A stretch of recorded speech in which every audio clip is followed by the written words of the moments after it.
Hello, I'm your host, John Wynn, and welcome to this episode of Midnight Conversations, the podcast all about having genuine conversations about every topic under the sun. Today, I'm joined by my close friend, Auston Kim. Hi, John. My name is Austin. I went to high school with John, and we're around the same age, but I haven't spoken to John in a while, and now we're having this conversation, and I'm really glad to be here. Yes, I am as well. And with that, let's introduce today's topic, which is a topic I think just about every member of our audience should know, and that is good old movies. Movies are a pretty big cornerstone, and I think both me and Austin's lives we enjoyed them quite a bit. So to get the little icebreaker out of the way, what is your favorite movie? Just straight up, and if you can't decide, maybe like a top 3, top 5. What do you got? Okay. Top three. So three would be Back to the Future. Two is Rocky, and one is Silence of the Lambs. Okay, those are some heavy hitters. Those all got a lot of nice critical acclaim on them. Um, Mm-hmm. all right, so what about these movies kind of pulls you towards them? Well, Back to the Future, I grew up watching it with my family. I think all three movies are an absolute classic. Marty McFly, Michael J. Fox. It's I just think it has a certain allure to it, especially the beginning of the first movie when Power of Love starts playing. I think about that intro all the time. And the storyline and the acting sometimes are a little sketchy, but it gives me a sense of nostalgia, and I love going back to it as a movie that I can just watch in the background. For Rocky, I think just the triumph that we see in Rocky Balboa, the amount of training that he does, the famous music, and the build up to the actual fight. And I think it's a great lead up into the second movie, especially when Rocky's crying out for Adrian at the end of the first, and he finally triumphs in the second movie. So I think it's a great build up to that even better sense of triumph in the second movie. And as for Silence of the Lambs, I think that was the first movie that really got me into cinema last year. And I think Jodie Foster is a phenomenal actress, and she knocked her performance out of the water. And even though the movie is really slow, it just it didn't make my skin crawl like some people say it did, but it's just so smart. Jonathan Demme did a really great job, and it's just it's so it transcends time. And I think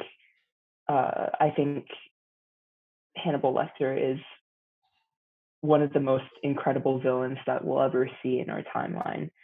And just the way that he looks into the camera, it really resonated with me, not in a positive way that you can use the word resonate, but it just really left a lasting impact on me and what cinema should actually be. So I really enjoyed that experience watching it for the first time, and that's probably one of the few movies that I could forget and rewatch probably a couple Yeah, months. I understand that feeling quite a bit, and I too resonated with Hannibal Lecter, and not in the good way, but Hmm. um, I think you sort of hit on the spot that what makes movies so special for me and you and like so many people around the world. It's the emotions that these situations can produce, because like honestly, sometimes even especially now when you're sort of locked inside your home, when you can't really go out and stuff, these movies are like books for me when I was super young, and they what they do is they transport you out of sort of reality for a bit, and you get to experience these lively emotions in completely new scenarios, and it adds just like this different sense of Hmm. experience for you. Like for example, one movie that was really jaw dropping for me was it's really common one, but Avatar, the blue one, not the movie Oh, that doesn't exist. Yeah. right. Uh, when I was watching that movie, I at the time I was just like, "What is this?" Because it just the visuals were so out there. It was so like interesting to me to see how cool it all looked. And so it was one of the few times in my life I think I felt genuine awe. Like I've visited like natural wonders with my family, like that really big hole in Arizona that people keep calling the Grand Canyon. Um, but like when I saw Avatar, it sort of emulated that same sort of thing because it's this lens into this creative world that you don't really get to see anywhere else. So it was just so amazing because when I read books as a kid, you know, Harry Potter, Lord of the Rings, and all that stuff, you can only imagine it. You try your best to put in your head and make it a picture and hope it's good. But when you see these things on screen, it does the imagining for you, and you're just there for along for the ride. And that's why I like these so much. And it doesn't have to be even like all these fancy things, like movies like a lot of movies that I've liked recently are Baby Driver. It's one of my favorite movies of all time, despite the actors not being too savory.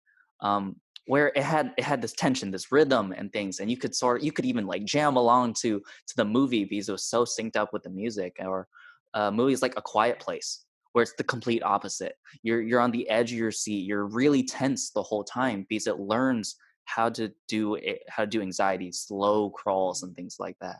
Right. So like that's why that's one of the most like alluring things about movies to me. It's just that like they have the ability to just take you, just pluck you from your nice mundane reality and throw you into somewhere that's so memorable and just so much like fun and entertainment, and like it's just an experience overall.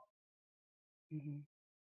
Yeah, I think recently I just watched the A24's Midsummer, and the reception is a little bit wishy-washy, which I understand because a lot of people are saying it's an incredible horror film, but other people are saying that it's awfully basic and predictable. But in terms of alluring, have you watched it, John?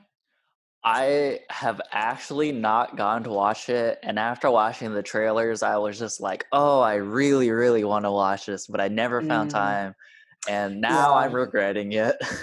No, no, no, it's fine. I won't spoil anything, especially for you, so you can save it on any list. But there's one particular scene, and I think if anyone else has watched it, they'll probably know what I'm talking about.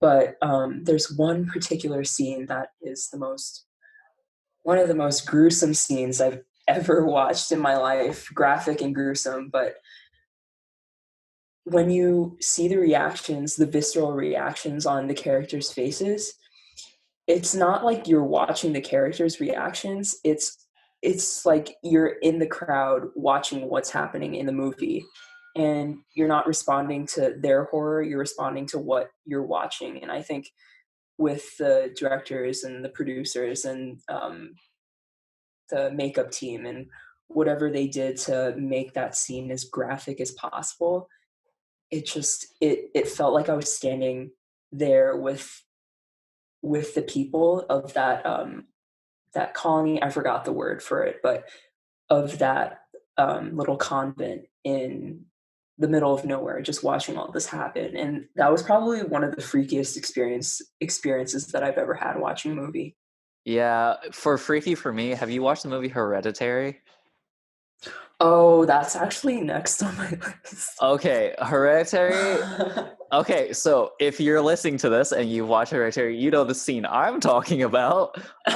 And it's so okay. So there's something that they cut to, and it's so sharp, and you are not ready for it, and you're just. And I remember hearing the crowd gasp around me as I was gasping in my head. I was just like, Oh, you watched it in theaters. yeah, I Oh was just like, man. what is this? And I was so thrown off. I had no expectations for the rest of the movie, and I was Oh just out gosh. there. Yeah. But on the Yeah. topic of Midsummer, because I know it's really like it's critically talked about a lot. I want to talk Mhm. about sort of this sort of weird line that exists between these like critically acclaimed movies and sort of the run of the mill movies that we watch, because if anyone here has ever met a film buff, and not like the film buffs that are nice and welcoming, but the film buffs that are a little snarky, um, they'll they'll say that like certain movies aren't really worth the time because they're too pointless or too mainstream and things like that. And I really dislike that sort of idea, because I think that all movies take, first of all, movies take a monumental amount of work. Even a bad movie still takes a lot of work to complete. So I really have a lot of appreciation for movies that are made that, even if they don't have good reception, like they still put a lot of effort into it, and I really appreciate that. But there's these movies that are like, top of the list, and they're by your Spielbergs and your Tarantinos, and they're supposed to be like the cream of the crop. And there's this idea that like, if you don't like these movies, you're like not a real like movie watcher, like they'll say you're just a casual movie watcher, you don't like the classics. And I think that's I think that's like not the best idea, because so many movies that come out today are still like, amazing in their genre. Like these movies that we're mentioning, like Midsummer, Hereditary, and other movies that are releasing, like Knives Out. I love that movie when I watched it just recently. Hmm. Yeah, me These movies too. are recent, and they're still doing this amazing job of furthering their genres, playing with the bounds, and like being entertaining. And then there's the movies that may not see this sort of like critical acclaim, but still have the role in being just great, like entertaining movies. And I think that there's really room for everything. Like there, it doesn't have to be an exclusive sort of place. Like I think when it comes to movies, like all art, I feel like every movie deserves like a place in the spotlight, regardless of whether or not it's like an artsy movie, quote unquote. Hmm. Yeah. And I mean, you just said Spotlight, and one particular movie that comes to mind is Spotlight. Have you watched that one? Oh geez, I am gonna feel bad for this whole podcast episode. No, no, I no, there's it's so many fine. movies I haven't watched. I mean, there are so many that I haven't watched either that are probably, I don't know, required watching that I haven't gotten around to yet. But I mean, that's just an example that I'm pulling out of the blue. Like it's a slow burn. It's not exciting in any objective way, but the story is important, and it moves at this constant pace. And it's like you just said, it's not a movie that's technically artsy or groundbreaking in any way, but it's still an informative movie about a very important issue. And I really enjoyed it. I think everyone should try to get around and watch it, but it's not it's not one of those groundbreaking movies like you just talked about, if you know what I mean. Yeah, yeah. And on that note, like a small tangent is there's a lot of great activism movies that are out there right now that are really about educating people about, historical moments, and really clamoring for social change. And I think that Mhm. I'm really glad that movies also share the role that other art forms do have in sort of playing a part in, societal change, because there's movies about, really there recently, actually, there's been a lot of focus on sort of civil rights, and with Black Lives Matter and the African American movements. And there's movies that are sort of they're so like well done and impactful about these Mhm. messages. And I think they sort of share their part in sort of helping people kind of be aware of these things, because like we said, like movies provide so much like emotional like connection. Like maybe Mhm. you can't understand how dire these things are, because you may not be able to you don't experience these things in your daily life. But when you watch it on Mhm. screen, when you see the actors go through it, when the music swells and things like that, you Mhm. actually get a piece of this world. And maybe you can come out of the theater maybe like better understanding of these social issues. And I think like that's actually a really nice facet that movies can also, play with, and that they're not necessarily always entertainment. Sometimes they're informational, sometimes they're activism, sort of like they're changing the tides of sort of society. Yeah, and I think one tangent to add on top of that tangent, one mini tangent. I think especially now with a lot of the change that we're seeing and the fact that we're living through a civil rights movement right now, it's important to highlight, in accordance to what we said about the emotional connection that movies can bring, how movies that are based on Black trauma and on Black fear and the terrible experiences that they can face on a daily basis shouldn't be the only narrative that is affixed to Black lives. I mean, That yeah, Black, that's an excellent point. Yeah. Like Black Americans shouldn't have to watch themselves be murdered on the movie screen too. I mean, I think especially now, it's important to give them humanizing storylines and just make them normal kids and normal people who can find love and just be protagonists like any other film. That is a fantastic point. I think that that's a really big deal because by normalizing that sort of thing in the theater, as long it helps make it more it just makes it more like present sort of in Mhm. normal life, and where it isn't a distinction between me and you, but rather it's a we sort of thing. And a great segue into the next part that I want to talk about was superhero movies. Ooh. Because when I talked about this fine line between art and like just regular casual movies, there's this guy. I don't know if you know him. His name is Martin Scorsese, and I think I know.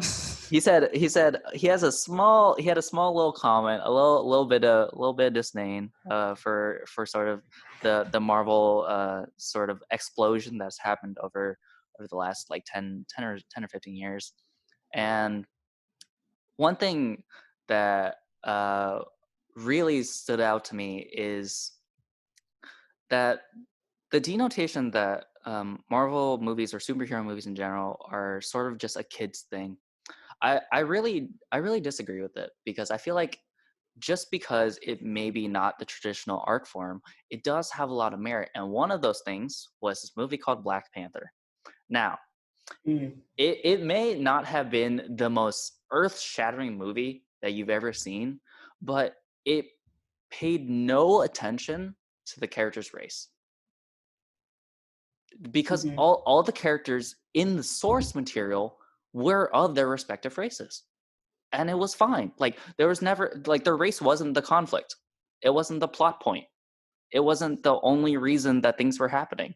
They were just normal characters having a completely different plot, which happened to involve some flowers and cat suits. That sounds a lot better than I'm making it out to be.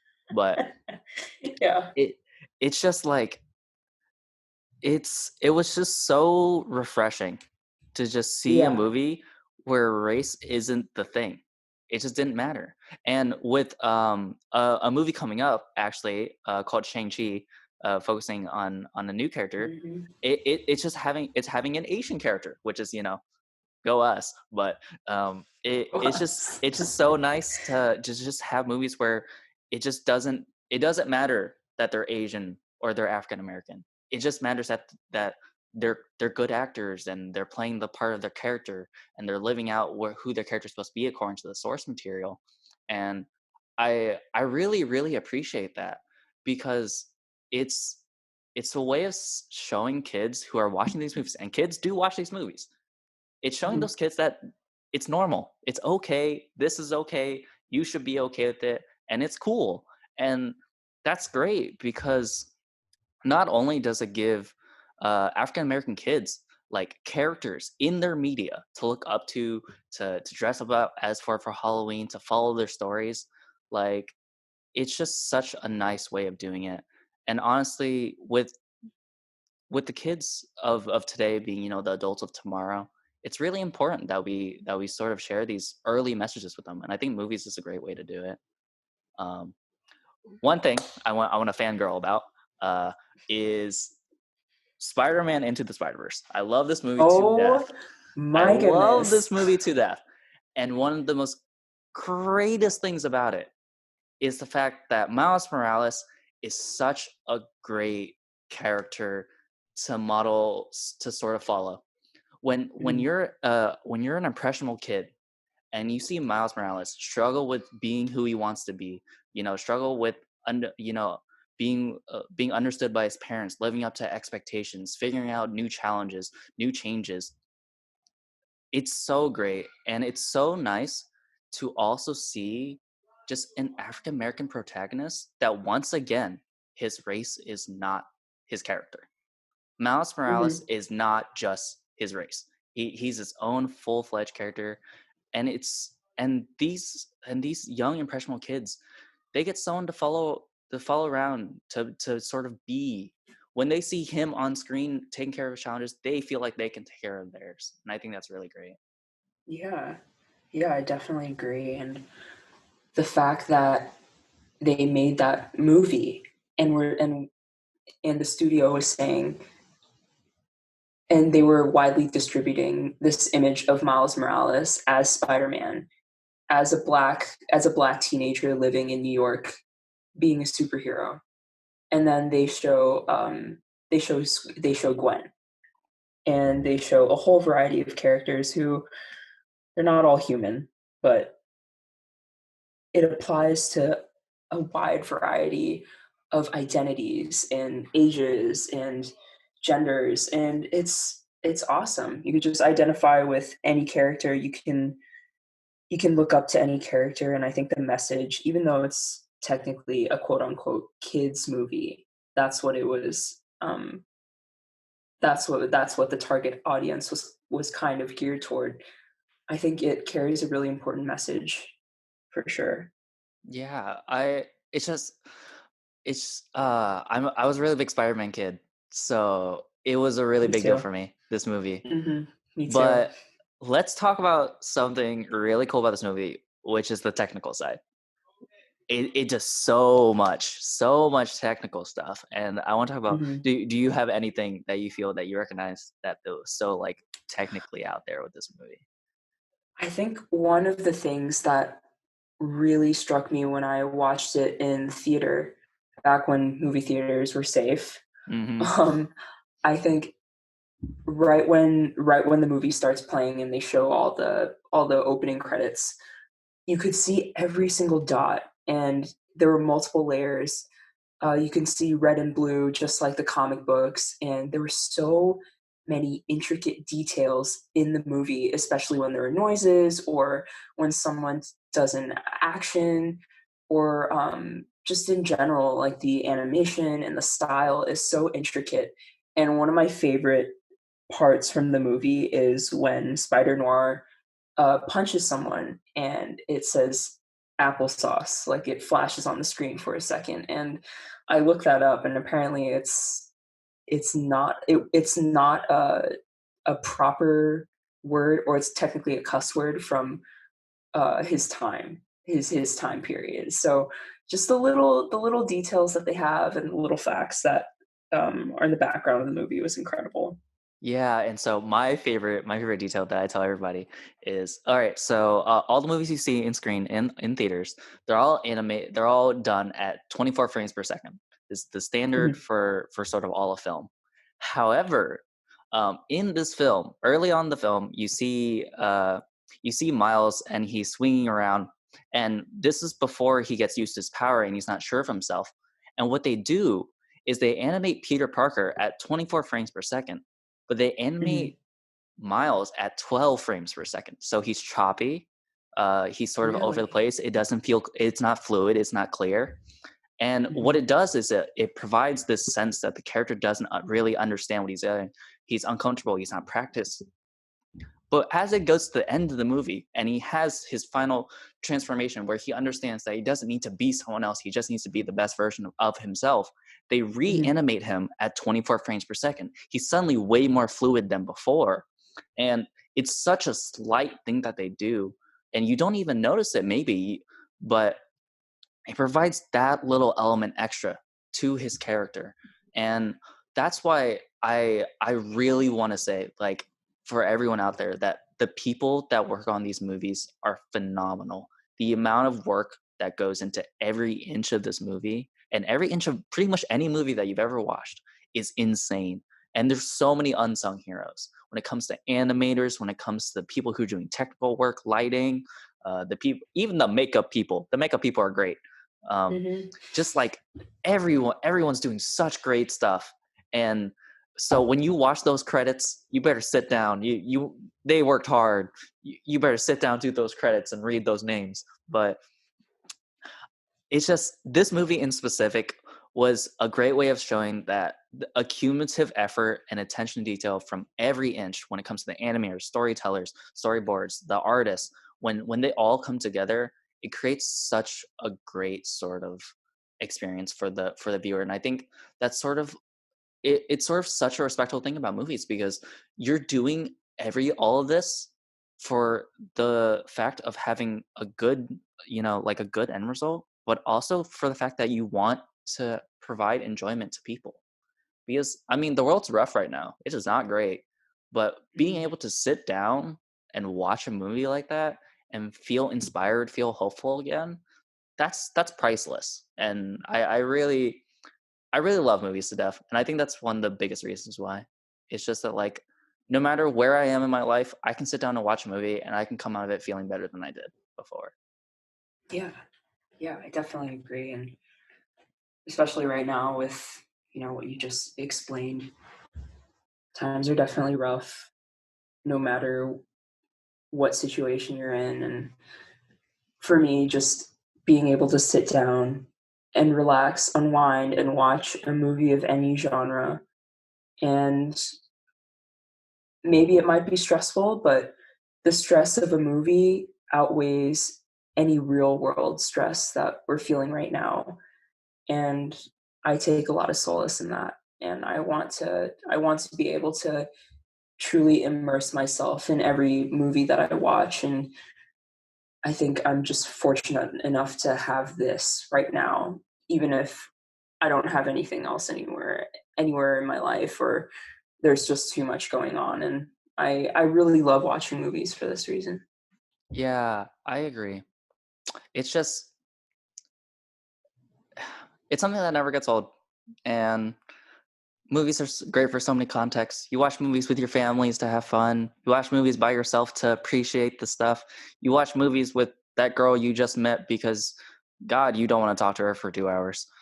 But it's all about it's all about sitting down and enjoying it. And now so for this, like, sort of last topic, I actually want to offer a little bit of personal experience in making movies. So um, it's really hard.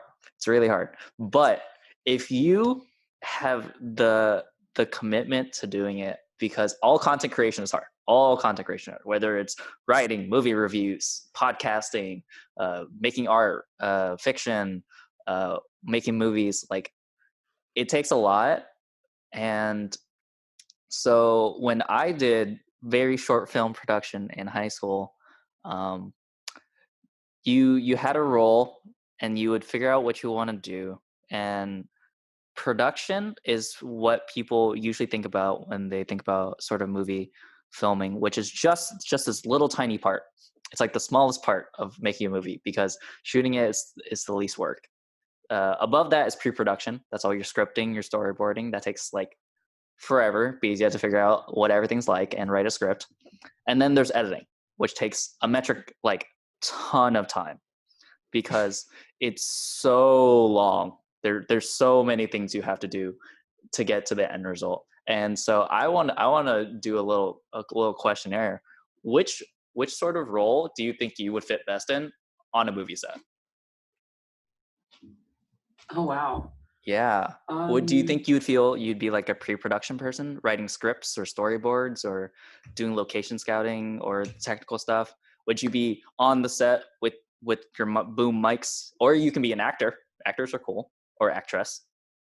Or would you be an editor, doing all the SFX and sound stuff? I have always wanted to be an actress.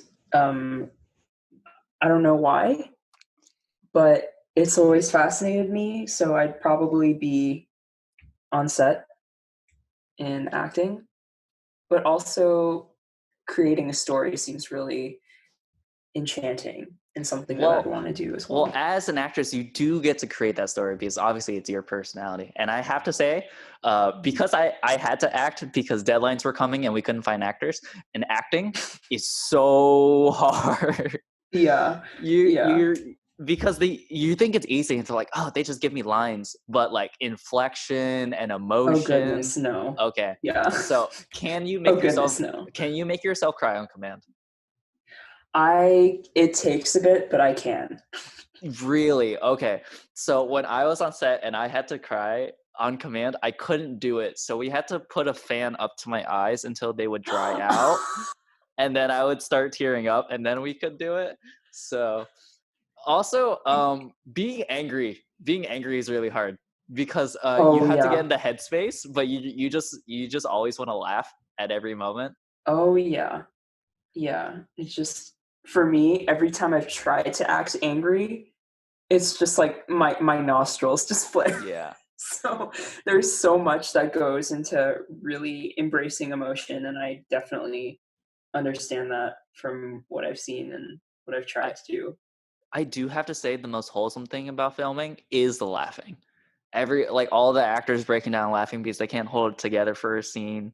Oh yeah, It's yeah, really funny. Unless you're behind the camera. If you're behind the camera, then you're fucking annoyed. You're just like, exactly. God damn it. Why can these Oh, people not get the we're allowed to curse on here. Yeah, I make the rules. It's fine.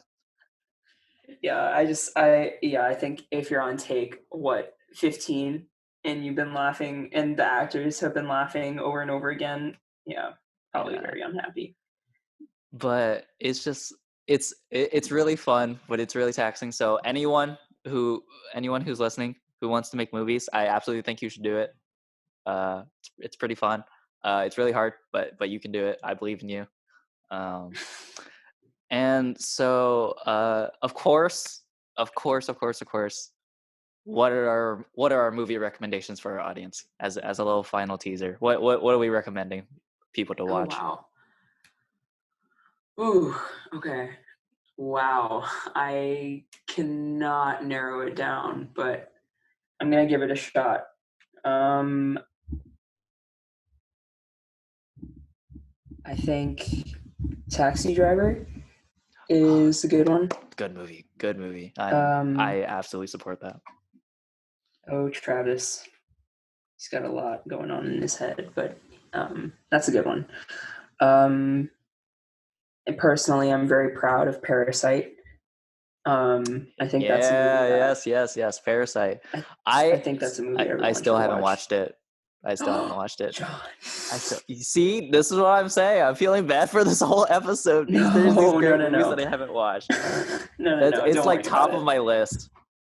Yeah, that's definitely a good one. And then John, you talked about Silent Place or Quiet Place. It's not Silent Place. Oh my goodness, A Quiet Place. Quiet Place is That one's a great. good one. Mm. I'm gonna try to finish out this list soon. I promise. Here, I'll add a little Um, so you can okay. Yeah. You go ahead. real big fan of movies like I really like The Prestige. That movie's really slow. All right, if you're gonna watch it, it's really slow, but it's about magicians and they're super obsessed. So good. It's got Hugh Jackman and oh no, no, I Who remember is he's it? Batman. Ben Affleck? Other Batman. Oh God. Oh, Ah, Christian Bale. Christian Christian Bale. Bale. Yeah, it's got Christian Bale and Hugh Jackman. Those guys are great. So you definitely watch Mhm. that. The Sixth Sense is really good. Oh man, That movie breaks my it's on my heart, but it's list. great. And then The Usual Suspects. That movie hit me like a truck. I was not ready for that movie when I was watching it. And then out of that genre, I want to say the Marvel movies are great. You should probably watch like all of them, all 22, 23 of them. Uh, and Which then ones? the Marvel movies, like all of them. Oh yes. I Also, agree. you can find guides for watching them in chronological order if you want to be like that, or you can Hmm. watch them like I do in release order. But Spider-Verse, definitely, we raved on that one for a bit, Definitely. so absolutely. Definitely.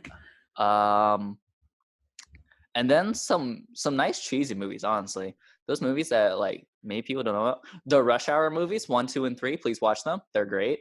They're super cheesy. And it's a Jackie Chan movie, so you know what you're walking into. And How can you not love Jackie Chan? yeah. Let's see. Is there anything else? The Lord of the Rings movies are pretty good. So long, but so good. So long. The Hobbit movies, also long. Harry Potter, it's pretty good. Yes. I like that Defined one. our timeline. Our timeline. What else? I feel like we're spitballing, but I really like doing this kind of stuff. We gotta give our audience enough movies to last them a lifetime. We gotta make sure they're really well set. All right, let's do 3 more from each of us. Okay. Oh man, it's kind of hard. Yes, it's quite hard. I want to say,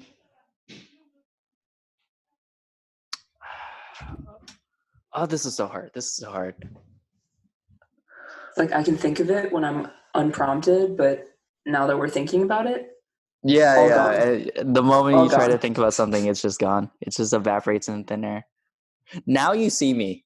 Cheesy movie about magic, but I love magic personally. That is a good movie. It's so I definitely agree. I enjoy that. If you want a good time, watch that movie. The Fast and Furious movies, the first 4 ones were about car racing. The last 6 ones were about everything else other than car racing. But if you want a good time, watch the first 4 expecting racing movies. Watch the next 6 expecting nothing. Mad Max. Very good. I haven't watched that one. I need to watch that one too. In terms of set design and costume design, so good. It is so out there. All right, I think that's my 3. So I'm here. I'm gonna add pressure. If I had the Jeopardy music, I would play it, but I don't. Hey, I'm thinking over here. Okay, so third to last one. Blade Runner. Oh, 2049 or the original? No, the original. Okay, I will also add Blade Runner 2049. Okay, I need to watch the 2049 one with Ryan Gosling, but the original director's cut or the extended cut, I can't remember which of the two or if they're the same thing, but that one is one of them makes sense. Yeah, but that one is just it's so beautiful. And it's slow too, but it's beautiful. And I love the music. The music is so good. And I can have another conversation about movie soundtracks. We might have a continuation episode. There's just too much to talk about. There's just too much. And then how can you leave out Christopher Nolan's Interstellar? That one is definitely a doozy. Okay, I'm gonna pick back off that and say that the Dark Knight series is the best 3 Batman movies you will ever watch. Oh my gosh, they're so good. Fantastic! Fantastic movies. Memento is really good too. Memento, really? Yeah, I haven't watched that one either. There's this hallway scene, and it is wild. Okay, so I have a lot more movies on my list now, but That's the goal. Everyone's movies list should be at least 2 pages long, double spaced. Exactly. 12-point font. Exactly. Wow, and my last one. Shoot. I suddenly can't think of it anymore, even though I had 2 more.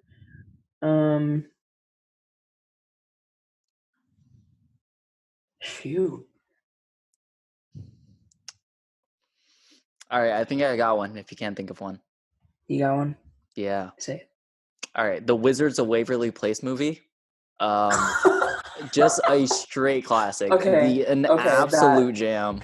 Okay, you know what? I respect that. That because I remember every single second of that movie. Absolutely. You have to watch the all the seasons though. I mean, that's on you if you haven't watched them already because you know what you're doing. But Wizards of Waverly Place, Martin Scorsese, you better pick me up because he doesn't know about the classics. Oh, another classic, The SpongeBob SquarePants movie. Absolutely.